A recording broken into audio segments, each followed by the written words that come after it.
Welcome to the Broken Lens podcast. I'm Adam Stutz, the editor-in-chief and publisher of the Broken Lens Journal.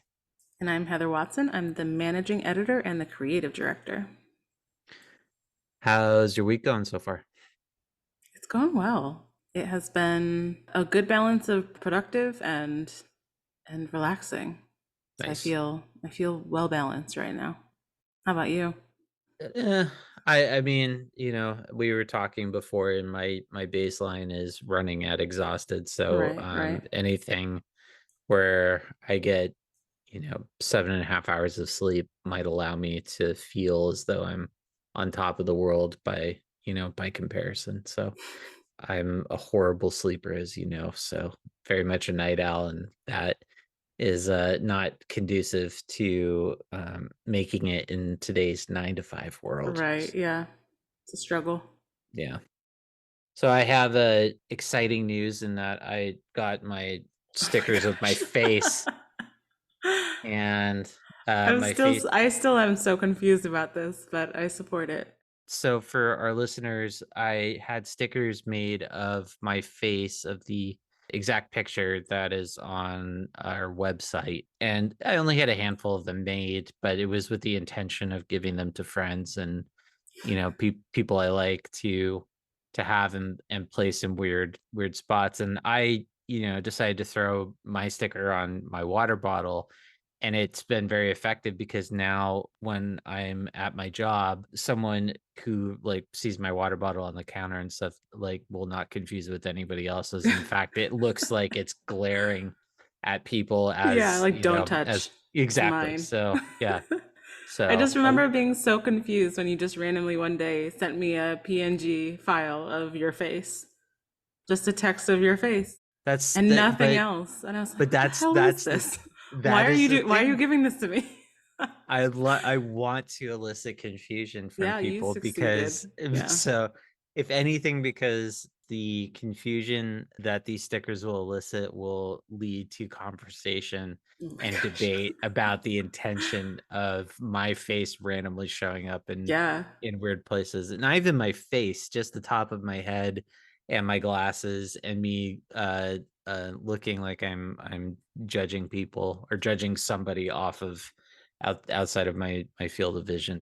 I plan to make more of them so I can distribute them widely and in Oh my hopes God. that my face will end up in very random spots. So Yeah. restrooms, stop signs, on people's water bottles, computers. I Yeah, mean, you just gotta start going to bars and sticking them in bathrooms and like exactly. bathroom stalls. And then when cold weather comes up and I wear that same hat, then I can dress up for Halloween as my As sticker. yourself. Yeah, exactly. So You're gonna be famous in the weirdest way. it's very meta, as the kids would say. So, Yeah. yeah, that was actually like the highlight of my week thus far. My wife, on the other hand, was not as impressed with my face sticker. I think it'll be impactful down the road. You So, just don't know exactly how or why, but no, it will be. yeah, exactly. And if anything, my 91-year-old father will definitely appreciate my random face sticker because I have a random button with his face on it. So Oh my there's, gosh, you are your so father's son. exactly. So it runs in the family. This is a familial activity of Yeah. applying our faces to stickers, buttons, all kinds of things. So our interviewees this week were Richard Hayden, who's a photographer, and we featured him in issue 1. And then Mark Faunlagui. We have 2 issue 1 contributors on the show this week. I really enjoyed my conversation with both of them. I thought they were very different conversations. Rich was very energetic, and I loved hearing about what got him into photography. I loved hearing about, his kind of 2 different modes that he's working in with the Polaroids for this, the project that we featured. And then his punk scene, like photography that he does, like his concert shoots, but how the two projects actually talk to each other in a way where one is documenting environment and the city of Los Angeles, and then the other is documenting the people and the nightlife. Yeah, I mean, even just looking at his work, it's both on what we've published, but then also in his Instagram. It's really cool to see how he depicts LA, especially Hmm. as both of us living in LA. It's cool to see that side, and that perspective. And he Hmm. manages to successfully capture LA, like you're saying, in those two different ways, or two different mediums with the Polaroids and like a digital camera. The fact that he's able to like honor the feeling of being in LA and experiencing LA, in both of those ways is really, I think it's a pretty magical thing. Yeah, definitely. I think he's very generous with his camera. I think he does a great job of highlighting community, and I like his eye. It's casual and yet it's engrossing when Mm. you look at the photos. I think between the two projects that feels almost like cinematic. I liked talking to him about our mutual love of punk rock and other things. And then our second interviewee was Mark Faunlagui. I've known Mark for a while. When I briefly worked with 1913 Press, which was founded and run by the amazing Ben and Sandra Dollar. Mark's book was selected for one of their book competitions. This was back in 2017, I think. So we've known each other for a few years now, and he's a great writer. I'm always surprised and amused by his work. I think it's very tender. I think he has just a really great grasp on love as as an emotion, as a concept. Even if he doesn't necessarily think so, I think his work does delve into the erotic. He does a really great job of that. He's also a practicing architect, Yeah, I and was really intrigued by that to see how yeah, that sort of informs his work as well. And I mean, just being somebody who is multifaceted in that way is always interesting to me. yeah, he has done some really interesting projects. I don't know if you had a chance to visit his website, but yeah, he has some photos up of some of the structures that he's drawn up plans for. Nice. Because he's in New York, right? He's in Jersey City, Oh, okay. yeah, but just across the river. Another thing that's really wonderful about his existence is that he, in addition to being a really lovely person, outstanding poet, and a brilliant architect, he does this really great job on his Instagram specifically of taking photos like of his neighborhood. And he's got these really great photos of brutalist architecture, like in his like kind of in and around his neighborhood, and I absolutely love them. Like they're great. He has wonderful taste in music. I mean, he's just a very interesting person, like Hmm. all the way around. So it was a joy to to chat with him for a while. And one of the wonderful things I think about poetry in general is just like and I'd say, art in general, photography, whatever the medium is that someone is practicing, it allows you to create community and have a lot of bonds with people that can extend over years. And I'm really grateful for, all the different people that I've been able to come in contact with. I think that's one of the things I really enjoyed about these two interviews between Rich and Mark is that we have people operating in two different mediums, but there's a lot going on in terms of like community conversations and relationships. And I think they both in their own way do a really good job of highlighting that. Love it. All right, well, let's go ahead and jump into it. Here are my interviews with Richard Hayden and Mark Faunlagui.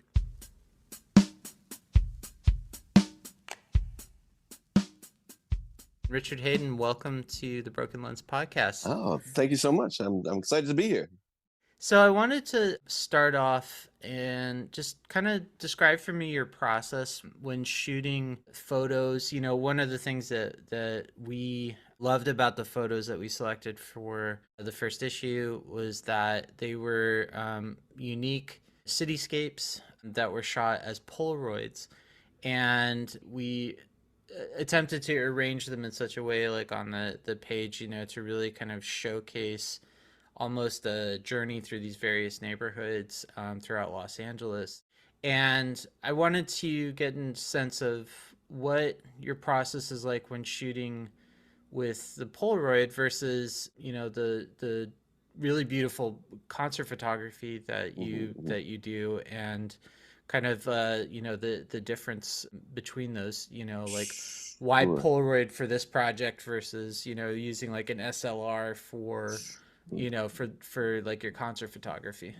Sure. So it's definitely the difference is when you're going for a feel. So with the Polaroids, I love film, but film is super expensive, and that's ultimately nowadays that's kind of what it breaks down to. Now Polaroids have this very fun old school feel that I really love. And so with this series that I shot for you guys, I was doing a series. I called it. I didn't have a fish in it, but it was like I was shooting specific rock and roll, notable rock and roll locations here in Los Angeles. So I shot the house that Kurt Cobain used to live in. I shot the hotel that Janis Joplin died in, and there Hmm. were a couple. And I shot like the Whiskey a Go Go and sort of historic rock and roll locations. And for those, it's a little more since I shoot the Polaroid, and each exposure is like $2.50.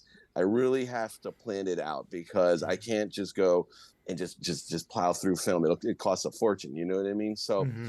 I pick the location ahead of time. I go there. I like to wait until a time of day where the light's going to be great. Sometimes I've gone to places and it's been out of season, so I've had to wait like 2 or 3 months before I go back on a specific time of day so I can get the light right. And so I go, I pick the place, I go, I camp out. Sometimes I get there and it's almost like the very first.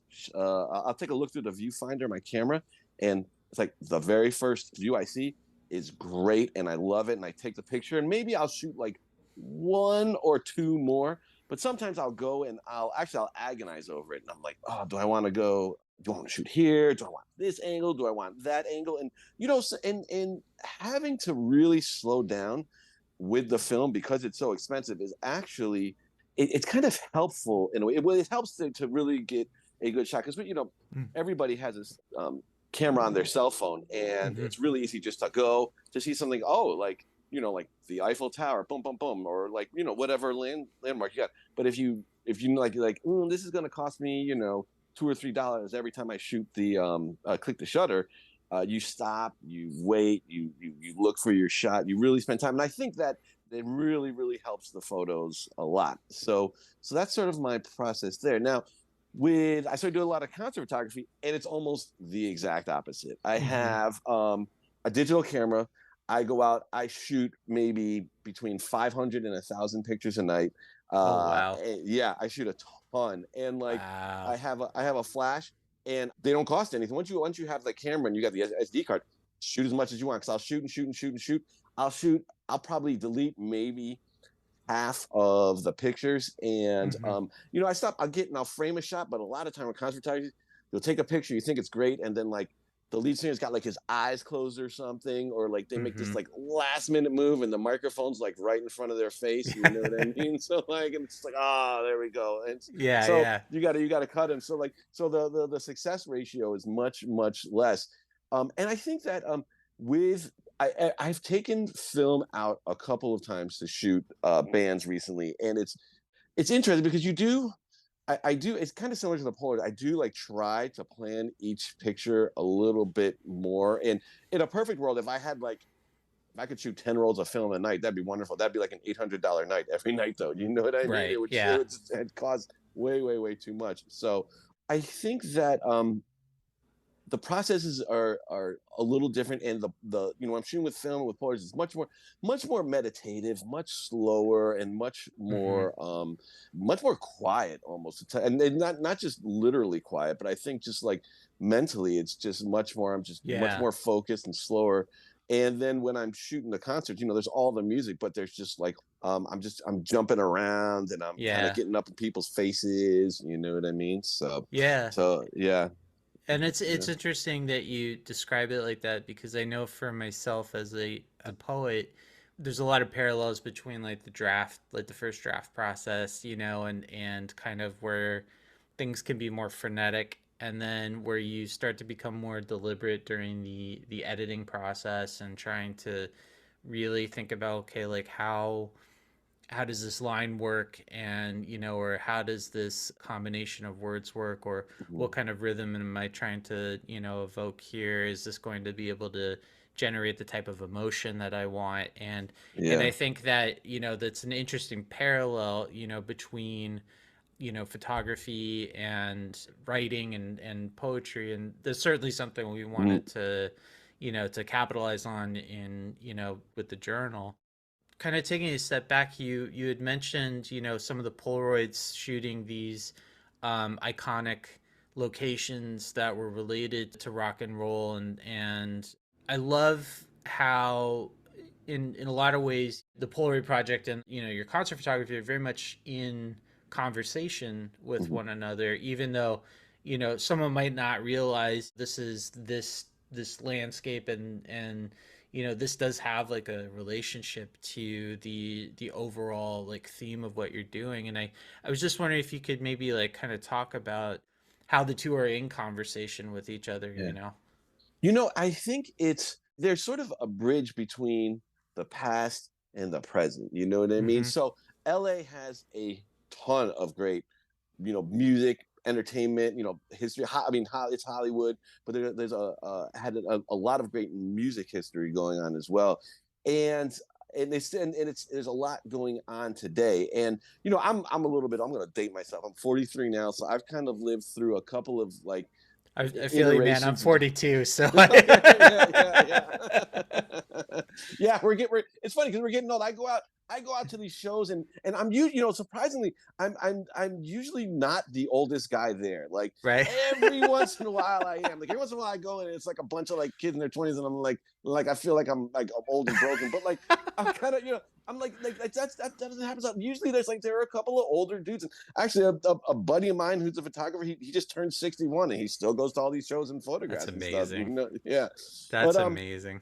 it's kind of the bridge between then and now. And one of the things that I always think about is how so in the 60s everything was very revolutionary, counterculture, everything was new. And it was so a lot of that stuff, we're coming up on 60 years ago that the Rolling Stones, the Beatles, and all that stuff happened. Mm-hmm. And we're still young kids today, and most people are still kind of listening to that music, whereas in 1963 they weren't listening to the music from 1903 the way we are. Yeah. So which is in some ways great, and in some ways kind of irks me a little bit in a way, because like on one hand the music's all fantastic and I'm glad that we're still listening to it. I'm glad kids nowadays are into it. On the other hand, there's a part of me that wants them to like totally throw it aside and create something new and do a couple new Right. things.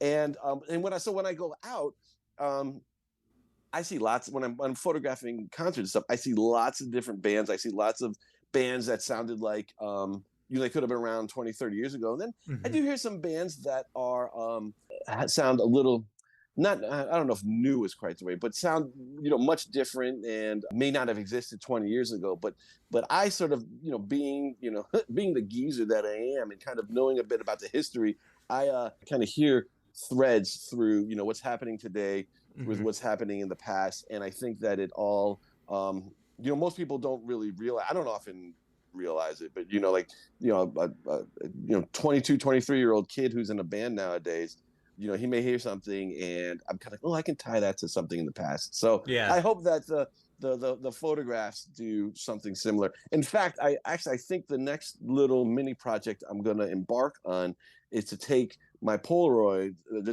camera out and go photograph some of the concert venues and stuff that I go to Yeah. today. You know what I mean? So that's sort Yeah. of the next little thing. That would be that would be rad, man. Mhm. To your point, the importance of creating that bridge between different eras, and even in some respects like different genres, and you have digital photos and then you have analog film, and you're trying to create those gaps, and so it weaves a very interesting tapestry. And one of the things I love about your photos is that you are capturing time and place, but then Mhm. you're also, it seems like you're striving for creating a very intricate tapestry, like weaving all of these very different aspects of LA together. And Mhm. LA being a very multi layered, just rich with history of some great, some bad, some, Mm-hmm. like some infamous, some, Mm-hmm. some remarkable. And that's one of the wonderful things I know coming from San Diego, which is, Mm-hmm. kind of always been like the LA's little brother. Um, Mm-hmm. I was not fully prepared when we moved here for like the metropolis that is LA. Mm-hmm. Mm-hmm. But I Mm-hmm. really like how your photography kind of creates an entry point for that, Mm. for the viewer. Oh, thank you. Yeah. So going even further back, can you Mm-hmm. kind of just talk to me about like how you got started in photography? And I know that punk and hardcore obviously have a really big influence on Mm-hmm. your work, and I'd love to hear about that as well. Sure. So actually, it's a very, very long story. I actually went to school for photography Uh-huh. in college. I went to the School of Visual Arts and photographed a lot. And I had, all right, I'm going to give you the kind of a bit of the meta story. I went to school from 1998 to 2002. Mhm. I was actually in New York on September 11th and Oh watched the wow. whole thing. Yeah, watched it all go. I didn't see the plane fly into the building, but I saw the Twin Towers fall. Saw the Oh whole thing go wow. down and was in New York for a year and a half after and got kind of motivated. And I joined the Navy and spent a couple years in the Navy, went to Iraq, got out in 2008. And then I started working decided, I got out and I was like, oh, I'm going to pursue photography. Started working at the Getty. That's where I met Nicolette. I met my wife, Nicolette, Yeah. everybody who's listening.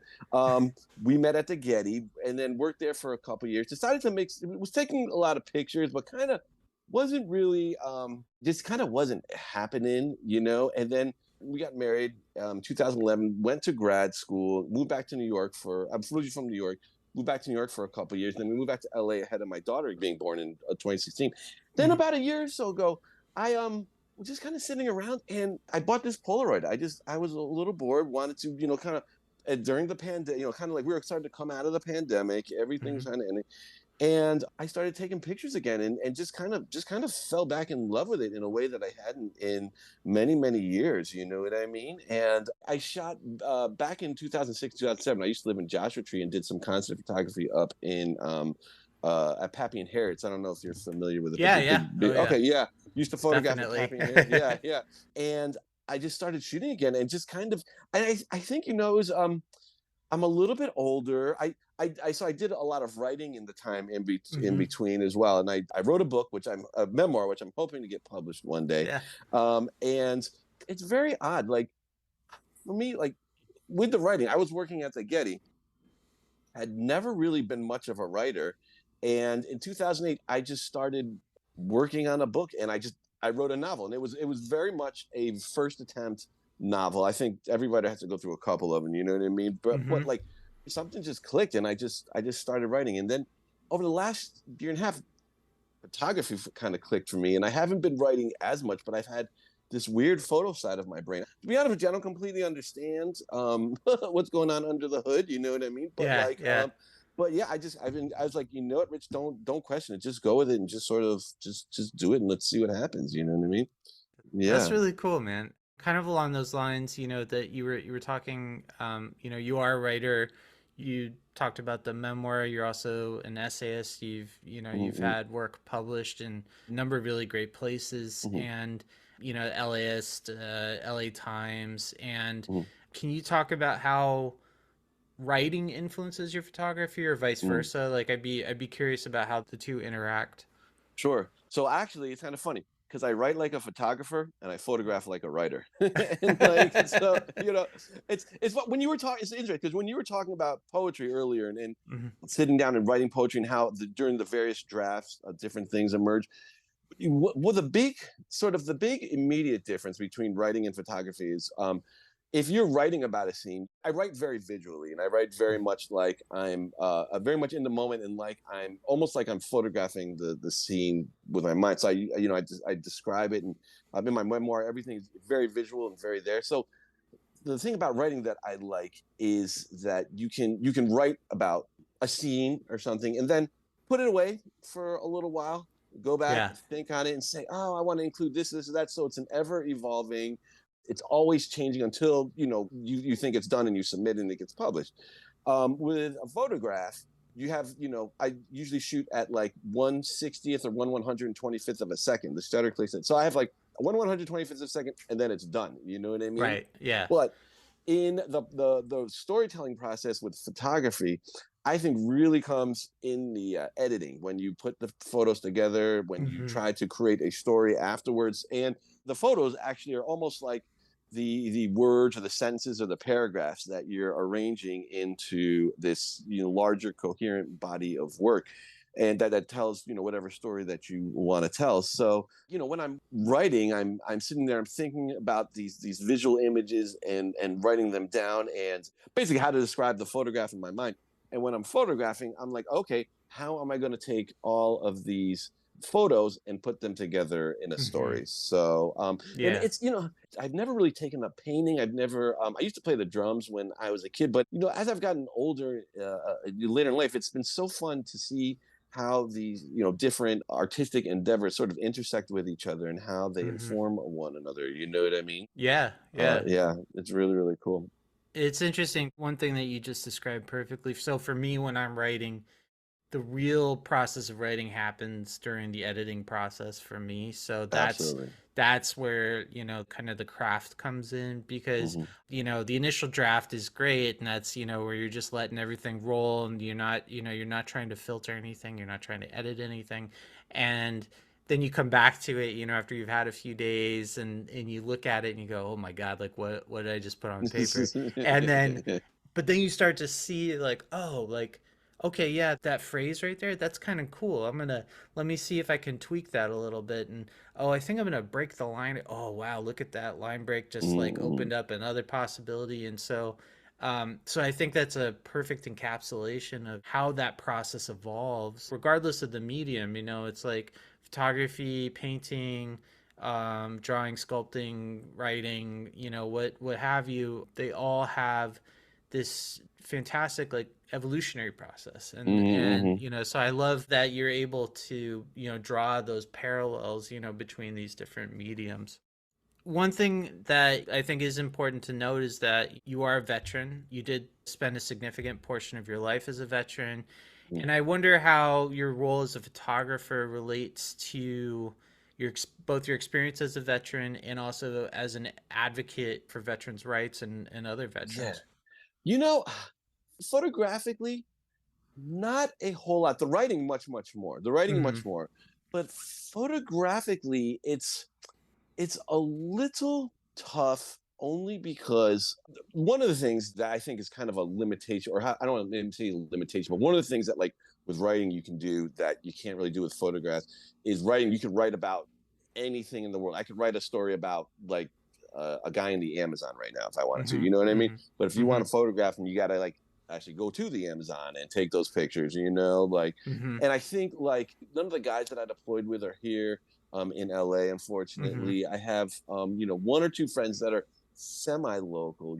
So it's been a bit of a challenge. I've kind of thought about going in that direction, but I haven't really embarked on it yet. And with the writing, writing's a little bit different because I wrote a memoir about my experience as a Right. veteran and kind of like what I went through, and it's very much internal, very much about my experiences. So I guess another way to put it, like, when I photograph, another big difference between, like, my photograph and my writing, my photography is very much about trying to make sense, or trying to take pictures of what's going on around me, very much an external process, whereas the writing is very much internal, very much what's going on inside my skull. Hmm. And while there are elements of the exterior, the world beyond me in the writing, and certainly elements of the my internal stuff photographically. It's very much photographic. It's very much an exploration of what's going on the outside, versus the writing very much what's going on the inside. Hmm. I mean, I've got a wife and daughter, and nobody's going to pay me any. Like, I can't afford to do this. A project I would love to do right now. I would love to go to Ukraine and photograph some of the people over there. Mm. Like, I'd love to photograph, maybe not be a straight combat photographer per se, but like Hmm. I've seen every once in a while I'll see a project, and I'll see if I can get the guy for you. But at the beginning of the war, there was a guy who was photographing Ukrainian photographer. Like I can't remember his name, but photographing Ukrainian soldiers and Hmm. Ukrainian civilians as they were going through this. And I was like, oh, I wish that I'd Yeah. taken those pictures. You know what I mean? They're really, really like really, really, really good. You Yeah. know, so that's something I would love to be over there doing some. Almost like Humans of New York, but it would be like Humans of Ukraine, like doing those Kind kind of candid portraits. I think I know the project that you're talking about, and it was just it's heart-wrenching, but it's also yeah, beautiful, yeah. and he really does capture a resilience in the people there that I think not every photographer has the skill to do, but that's one of the things I love about your concert photography, and Mm-hmm, also your portraits that you were doing at local, like at the farmers market and stuff, have a really great way of mm-hmm, bringing humanity out of, the mm-hmm, humanity out of people, and showing us the variety of life experiences, mm-hmm, and not everybody's able to do that. There's a lot of skilled photographers out there, but there always seems to be, there's a sheen and like kind of a mm-hmm. commercialization that's present. And I think one of the things that I love is that you're dropping that screen, Oh, thank you. between, yeah, and you're able Mm-hmm, to like, relate to people and talk to them, mm-hmm, and that I think is great for, for just community building in general. I mm-hmm, mean, mm-hmm, and certainly that's something that we strive for, like with what we're doing at the journal. So you selected Astro Zombies by the Misfits. it's yeah. um, I love it. Yeah. Uh, Coming from, place near and dear to my heart as well, having grown up in SoCal and the Yeah. SoCal punk scene and hardcore. Yeah. I just wanted to find out, like what is it about that song as an influence, and Yeah. how does it Yeah. provide you with inspiration? Yeah. Well, you know, all right. So the Misfits are my favorite band of all time, and that's probably my favorite Misfits song. And I was thinking, there were a couple of songs that I was going through. I was thinking of maybe like a Lou Reed or Velvet Underground song. But I was like, somebody's gonna put a Lou Reed song on this list. You know what I mean? So I was like, can't do that. I was thinking maybe like a Black Sabbath song. I was like, nah, that's a little too dark. You know. So I was Yeah, like, you know what? Let me give them a Misfits song. Let me give them Astro Zombies, which is one yeah. of their it's a little more upbeat. It's a little bit faster. You know what I mean? So you know, growing up, the Misfits were my favorite band. I finally got to see there's a long period they went without playing with Glenn Hmm. Danzig. I finally got to see him with Danzig back in 2017. Oh, wow. Yeah, yeah, yeah, and it was very cool. I saw them down. They played at the Forum, as a matter of fact. Oh, nice. Yep, I spent $1,000 and got tickets right to the pit, right up front. I said, you know what? If I'm ever gonna just blow a whole bunch of money on Gotta tickets, like do it. this is Yeah. it. You know what I mean? Not a regret in the world.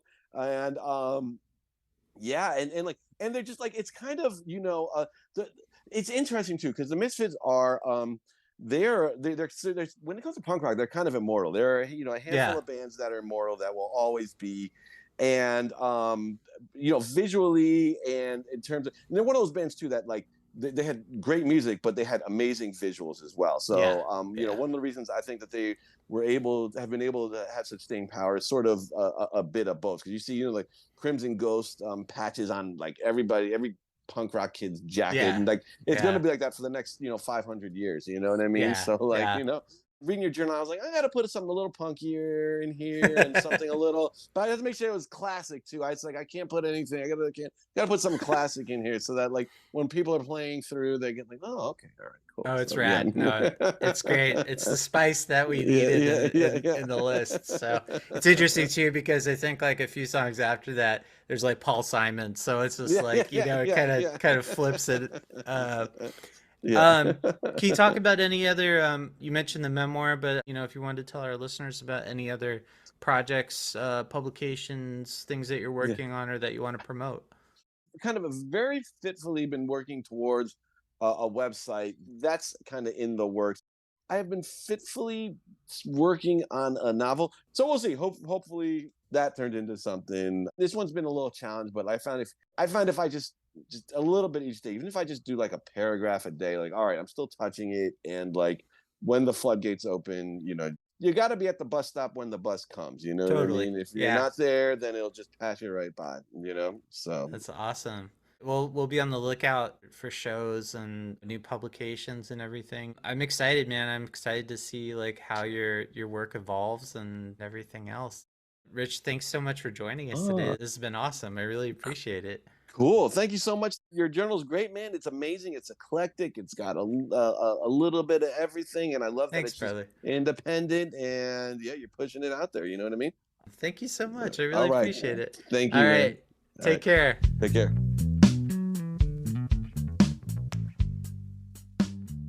Mark Faunlagui, welcome to the Broken Lens podcast. Hey, how are you, madam? Thank you. Thanks for having me. Yeah, I'm really glad you're here. I wanted to start off and have you read for some upright autonomous presently mired in a flat near Exarchia. Sure. And thank you for selecting it for Broken Lens Journal. Here we go. It is my attempt at a sonnet. I went from being not into prescribed forms to being all about that. For some upright autonomist presently mired in a flat near Exarchia. As in blocks, kid built, as some amber light mellow as sun on karst, as walnut scent on fig cakes, as brown and petal fleck bite as might the cakes of mud might, so boots rent, as jumping round mud and grass, tween paver, tween blocks, tween socialist built lugs, lumber past antenna, bug aware, green laver as dark as Bora skies, funk as umber, as in, but that was December, of ass slapped with baguettes, of offices broken into, of toy turtles, plastic and crass, picked up, put back from where they're beholden as some lips to a neck. 3 a.m. insomnia, just a peck. Oh, I love the punchiness of the language that you use and a lot of the way that there is a percussive quality to the consonants and to a lot of the language. It has its own architecture. And that's certainly something that I aspire to, like with my own writing is looking at language and how it unfolds on the page and the structures that it builds out. I am curious about the comment you made before you read about the fact that you had for a long time stayed away from prescribed forms, but then what was it that kind of drew you to the use of a prescribed form? Was it just creating a constraint for yourself that allowed you to kind of build like a scaffolding for the work, or what was it about that drew you to that decision? I think you're right on that. I mean, among other things, wanting a certain constraint that can produce something that's unforeseen. But just like a lot of contemporary poets who might be working in the modernist strain, after a while, I guess you just get tired after that. And I don't know, for a lack of a better description, I think you have to be really good in a different way with the minimalism and severity of simplicity. Like Hmm. sometimes it might be such a beautifully rendered visual description, but then it feels slack to me. And so I had never done any constraints like that. I mean, you always think it's, so fuddy duddy. It's like, might as well get a limerick. And, sort of the kind of predictability of like the da da da da da da da. So I shied away from that for the longest time. But then my poet friend, who was also a musician, came up with a series of poems, very non like unassuming prose poems, very domestic. And when you read them, they're very breezy in a way. It's Nicholas Destino Heart Wrecks, Hmm. and very intimate sort of chamber pieces. But at the same time, I guess I knew he was a violinist, so I guess it's hard to separate those. But then when you read them and reread them, you notice that it's a very mannered kind of minimalism. There's a certain kind of circling around, almost very limited inventory of words Hmm. or inventory of ways of putting a sentence together. So Hmm. even if it does seem like a slack, banal prose poem, there's that musicality to it.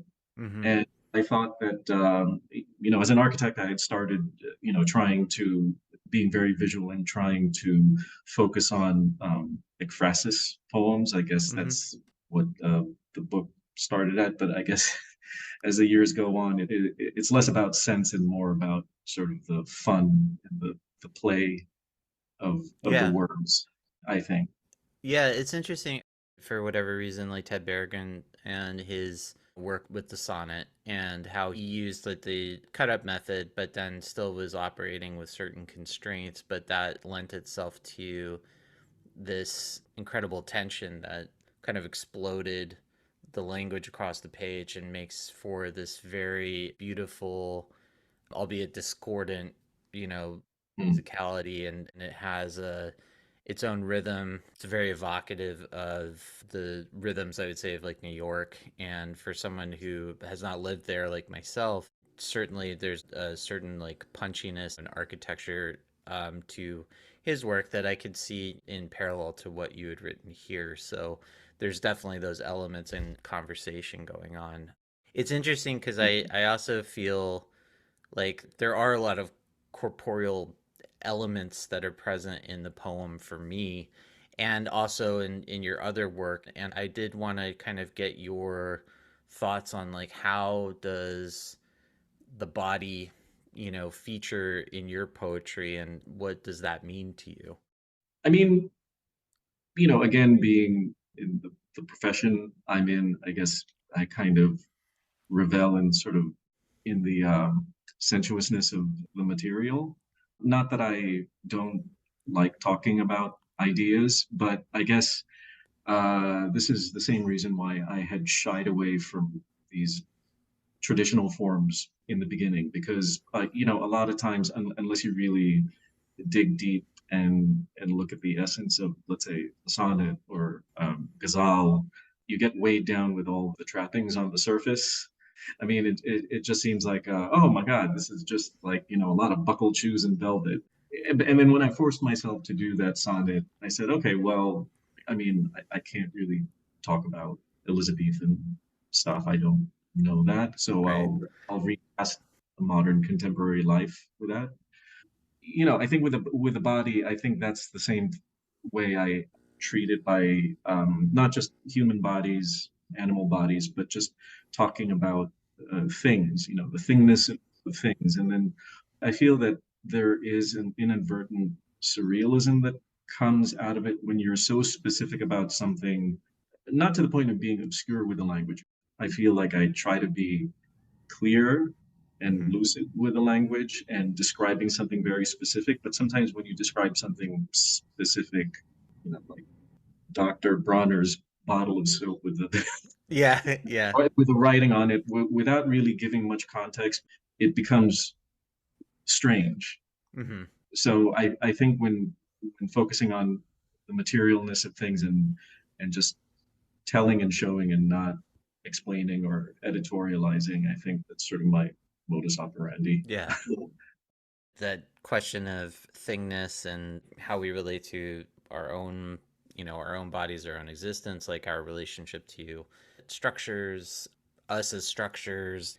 I think you do a really great job of creating an intersection between a lot of those things, and there's elements of the rhizomatic like in a lot of your work in terms of how those structures, that interplay happens, that corporeal reality to the corporeality, that intersection is really important, and it's not just one kind of isolated element, because I think lots of times, especially in American society, I think there is a tendency to classify and separate and isolate, and I like when there's a breakdown of structure to emphasize the intersectionality between, what might be disparate things in our immediate environment as well as personally like within ourselves.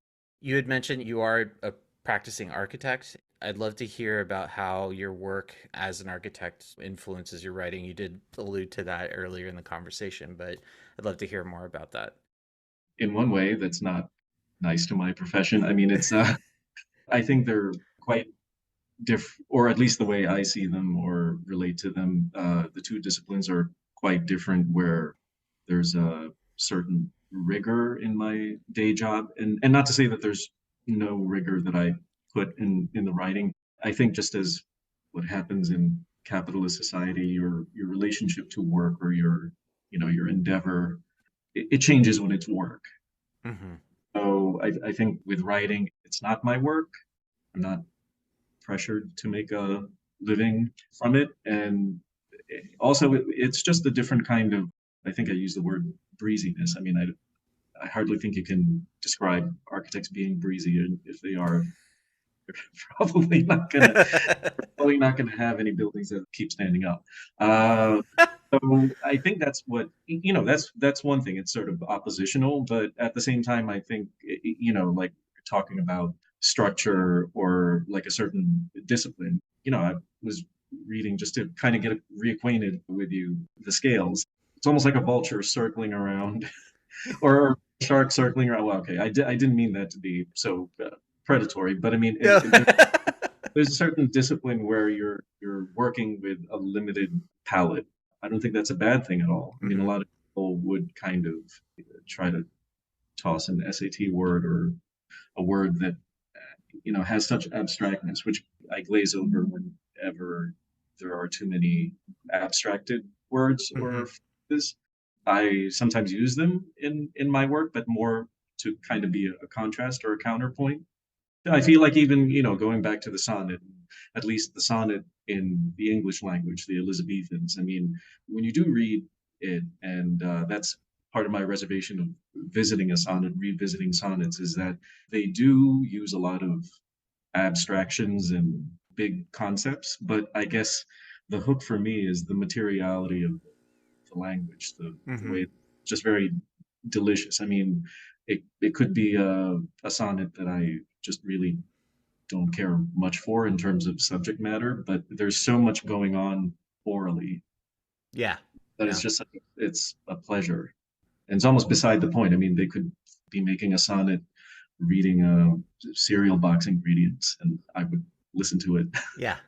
Totally. Uh, On that note, I was wondering if I could have you read Red Hook. Red Hook. Phragmites, clumps, weeds, and canker, oil-slicked muck, boots on mud patter, go on as cerficants on this effluvial, bijovial, the service entries in the posterior, but corrugated sheet, hold in, empty lot, graffiti, in some other place we will meet again. There's a wonderful intimacy at that last line, and I love the feeling of absence. I love the sense of loss. There is so much that's happening, and it's a relatively short poem, but there's a lot of dynamic energy in there. Oh, thank you. And there are qualities in it that also kind of speak to the erotic. And I am curious, that eroticism and aestheticism do play a role in your work, but it never feels trivial. It always captures a range of emotions. It's a very soft, and there's something very inviting about it. And I'm thinking specifically of the work in on some Hispano-Luso miniaturists, and I'm just kind of curious, can you elaborate some on your relationship to the erotic and why eroticism, like within your work, is essential? I'd like to think that Americans in the 21st century, I mean, we're almost a quarter in, have gotten past a lot of our Puritanism.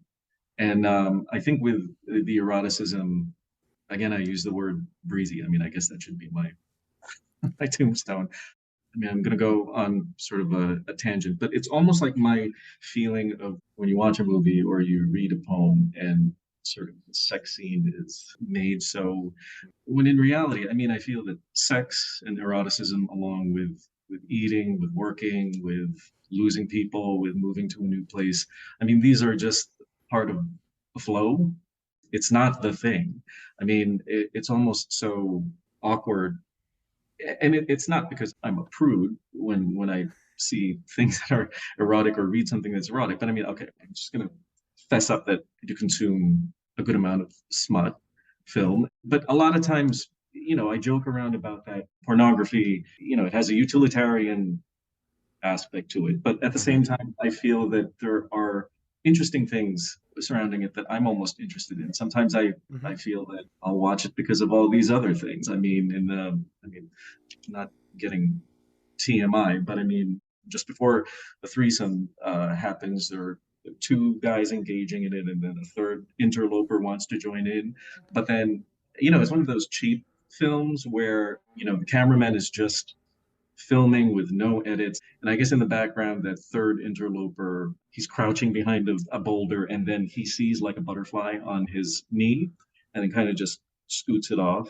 And then he just again, Yeah. it's sort of like the on stage and off stage. It's all bleeding in, and I feel that that's the same way that I see eroticism in life and sex. I think it's just a part of life, and I mean, it's wonderful, but I don't know if it's the cosmic thing that a lot of people, well, I mean, maybe for some people it is cosmic and transcendent, and it can be. I wouldn't disagree with that, but then I don't like thinking of things in terms of this is great and this is not Mhm. so great, because it's just part of the whole tapestry. Yeah. It goes to the question of why do so many people still fall back on this kind of false binary? Why is there still so many value judgments placed on sex? And certainly there's important questions to be asked about license and permission, comfort, all those important things. But then there's also people are not talking about the normalcy of it. And it's certainly something that is, I think, uniquely American. I think we have made strides to normalize it some in conversation. I mean, you can see in terms of reactionary politics going on around the country right now, how much it's still taboo to so many segments of our society. And I contrast that with my experience, at least in terms of engagement with like European culture. It's much more open, it's much more part of normal dialogue, and it doesn't have that same tinge of the verboten. It's not something that we're walking around with. The shame isn't necessarily as much as part of the conversation. Not that it doesn't happen, but I think that that's something that, I am curious about your thoughts on. Do you feel like writers, in maybe more specifically poets, that there needs to be more engagement with the erotic? Because I have not encountered it as much, and you're very skilled and adept at integrating it Oh, in such a way that doesn't feel heavy handed. It doesn't feel like you're trying to just throw it into something. Like, you weave it and it becomes a tapestry, and that's something that I think is really important. It's a much more nuanced and textural type of work. And I wonder about, sometimes people, I would say maybe it's like the romance novelization, oh yeah. or this kind of the one-dimensional eroticism. I've tried to write about the erotic, and I'm not very good at it. I will like readily admit that I'm very stilted when it comes to it, but I admire when people are able to do it, such as yourself, where it just seems to kind of flow naturally. And I do wonder, like, do you feel like it's something that we as writers need to start engaging with more? And are there people that you can think of that you feel are doing like an effective job of engaging with the erotic? Well, thank you. I mean, I didn't think that was overly foregrounded in my work, but I mean, I'm glad that that's not the perception, because I mean, I also have a concept of myself of not being completely successful with it. I mean, I guess it's successful because it is only partially mentioned. I mean, just briefly as a sidebar, I mean, it's almost like I like the movies of the Spanish director Luis Buñuel, Mm-hmm. who's one of the foremost realists, knew Dali. But then, especially with his last four movies when he was in France, I thought that that was very successful, because just like what we were talking about, weaving eroticism or weaving other things, the normalcy of women with hairy armpits, or like whatever it is, because which shows a misogyny if you have an issue with that. But there are so many scenes in those last four Buñuel movies where the strangeness of things is so matter of fact. It's sort of like bebopping all over the place with set pieces that don't really connect to each other but have a similar tone and mood. Mm-hmm. For instance, like in one, I think it's in The Phantom of Liberty, a bourgeois businessman is just sitting in his salon and looking at his mantle and saying, "I detest symmetry." And then he picks up the clock and just moves it over. And then Uh-huh. there's an emu that comes walking in, but everything is very de-dramatized. Like, Yeah. there's a certain airlessness where people are kind of amused for like a millisecond and then, okay, well, I'll accept this and then, Yeah. talk to this email. So I think that's the same with listening to people who are more sexually liberated, listening to sexual minorities. Mhm. There's a lot going around in the trans debate, how there are systems where people of color have always had to contend with it, and even the most enlightened white allies can sometimes not see it. And Yeah. it's not anyone's fault. It's like the system where it's obviously not one person's reality, it's my Mhm. reality. And you can't blame the two for not understanding each other's reality. But I think the more you foreground these different realities, it's also it comes to play where what's proper or what's correct. Talking about language, I think that a friend of mine and I were talking the other day about standard Englishes and dialectical Englishes, and how there must have been a time where there were proper ways to speak, but then nowadays, even if you say, okay, there are standards, it's a little sketchy if you're a little too finger waggy about, well, that's not proper speech, because then that's encoded with, women's speech, with the speech of people Mhm. of color. But I actually find a lot of those, imperfections really interesting. Yeah. like recently I saw I don't play rugby, but rugby, soccer, all these very high-powered sports, they're very international. So you've got a multicultural melding of coaches and players, and Mhm. I guess it's the French rugby team, Mhm. and for getting a prep talk or being ripped a new one by their Irish coach. And their Irish coach, from what I can see, I mean, I just had high school French, but I mean, Uh, they had subtitles in French. But everyone was commenting also that he has perfect French. It's just that he doesn't have good accent. You no. know, je suis du fucking norm. Yeah, right. So, I mean, I love that kind of normalizing what's not within Yeah. the box, or, Yeah. as long as you get yourself understood, Yeah. you know.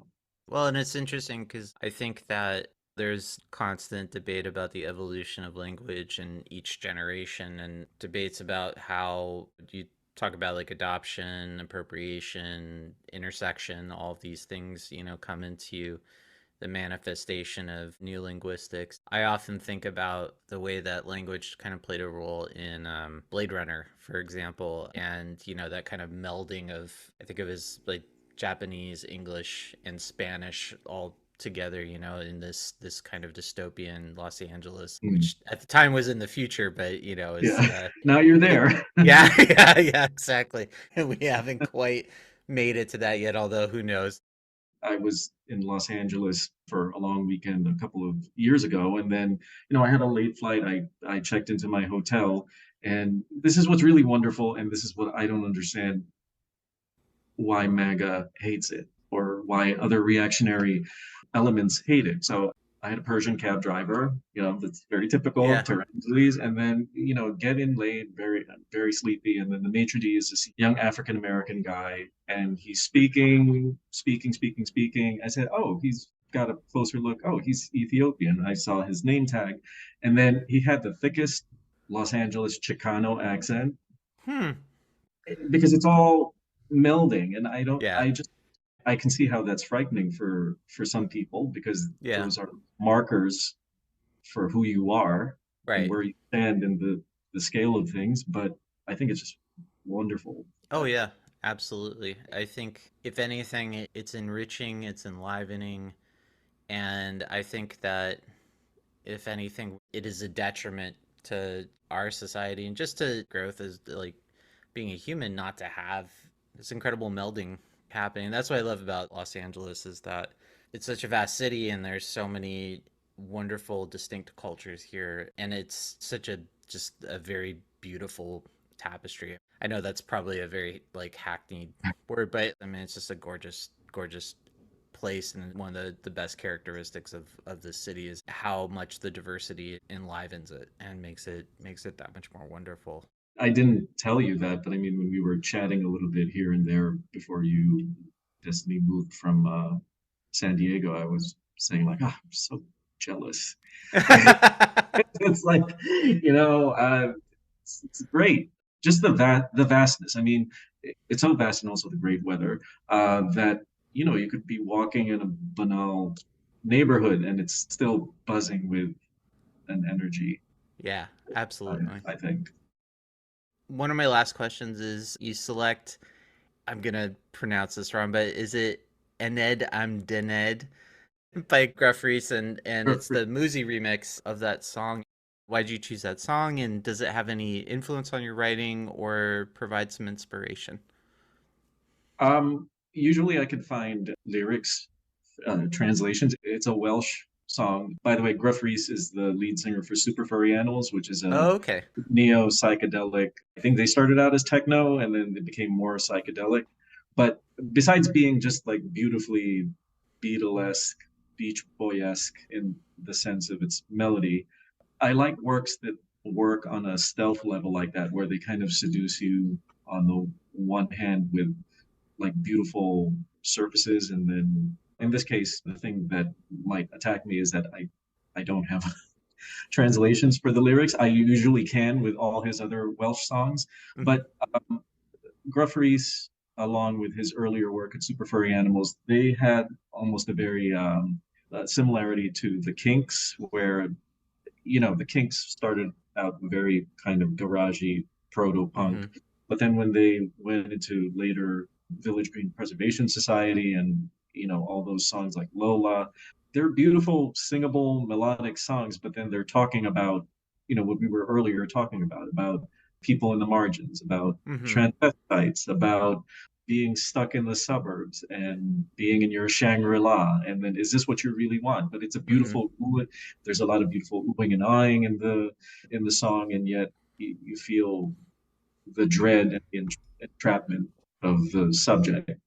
And I mean, I think that's where a lot of my fascination with Super Fur Animals and Gruff Rhys's work comes from. I mean, there was a song, I forgot what it is. It's an English song where it's sort of a breakup song, and Gruff Rhys writes, "This is what I thought it said.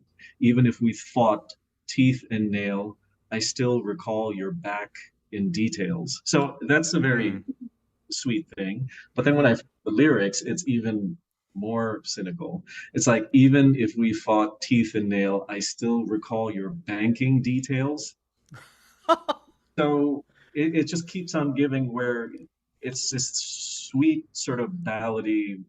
And also, I think, I don't speak Welsh, but I think Welsh, along with, I guess, a lot of Anglo-Saxon poetry, was very alliterative, and Mm. there's that deliciousness about the words to it. I Mhm. mean, who knows? Maybe it's an awful song. But I mean, it sounds nice.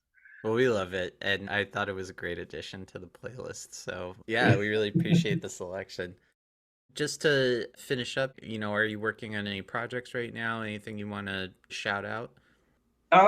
Just plugging away, trying to do local open mics here and there, being invited by friends here and there. I think, you and I were talking about that too, trying to get Yeah. yourself out there, trying to not repeat myself in your work, but, that's always a struggle with Yeah.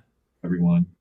I'm going through manuscripts right now, and it's like I'm trying to make sure that I haven't been too redundant with some of the themes and the language. But I think there's always, I'm beginning to find that even with well established authors, certain elements will repeat themselves. And I think that's just because it highlights that there are certain themes and struggles and emotions that we just keep returning to, and they keep presenting themselves for good reason. And so that's why they'll often end up showing up in manuscripts time and again. Right. Where can everyone find you online? Well, I'm primarily on Instagram at Third World Lover, one word. Which, by the way, I love your Instagram because you do such an amazing job of just documenting your neighborhood and just the music that you share and everything and all these different aspects of your life. It's really beautiful. Thank you. I definitely recommend, if someone has an opportunity, to friend you on there, to check it out because it's really beautiful. Well, all the obsessions are going to be there. I mean, once you follow. Well, Mark, thank you so much for joining us today. This was wonderful conversation, and we'd love to have you out here in LA to come read sometime. So, let us know when you're headed out to the West Coast. Thank you, Adam, for inviting me, and thank you. I mean, you are responsible for birthing my book, being one of the people to help it along. And thank you for, I'm very glad to keep in contact and Yeah. be in each other's orbit. Yeah, definitely. Definitely. Well, on that note, we'll talk to you soon. Thanks, Adam.